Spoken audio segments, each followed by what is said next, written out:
आजी किती वर्षापासून इकडे विकताय?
कोकण किनारपट्टा ही परशुराम भूमी आहे. हरवली गाव विजयनगर साम्राज्य ज्यावेळी होतं त्या गावाचं नाव हरवली म्हणून होतं. हर म्हणजे शंकर, वल्ली म्हणजे वस्ती. या गावात रामेश्वर, सिद्धेश्वर, कोकणेश्वर अशी शंकराची स्थानं आहेत. त्यामध्ये हे एक स्थान वेतोबा. तुम्ही या देवाला वेतोबा म्हणून ओळखता, पण ही खरी शक्ती आहे वेताळ. विक्रम वेताळ नाव ऐकलं? त्याच मालिकेमधला हा मालिका म्हणाले पुराणाचा आधार धरून ही वेताळ देवता आहे. आपल्या सिंधुदुर्गात आकारात्मक देवतेंना पूजलं जातं. वेताळाची अशी मंदिरं 143 आहेत. त्यामध्ये हे एक स्थान. नवनाथाच्या 5व्या अध्यायामध्ये कालिका देवीचा उल्लेख आहे. कालिका देवीने राक्षसाचा संहार केला आणि अडूर शहरात विश्रांती घेतली. अडूर म्हणजे आजचं कुडाळ शहर. त्या ठिकाणी देव डोंगर आहे.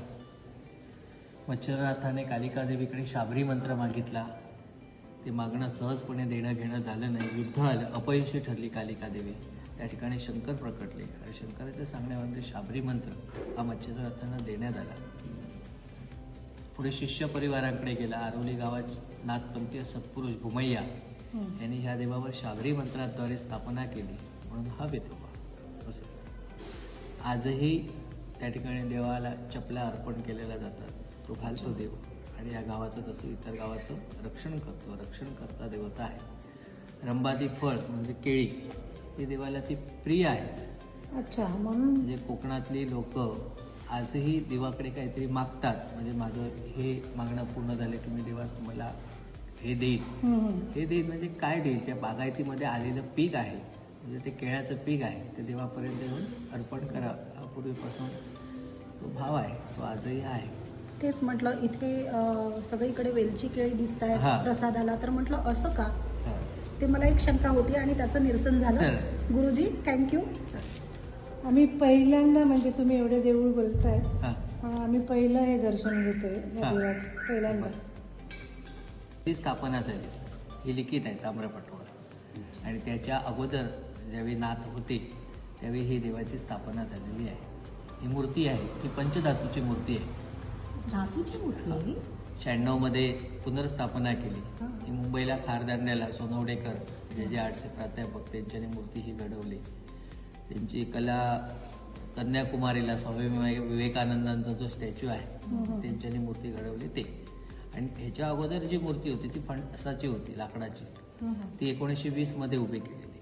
म्हणजे पुनर्स्थापना जसजशी जीर्ण जायची तसतशी स्थापन करायची. ही मूर्ती आहे ती 5वी मूर्ती आहे.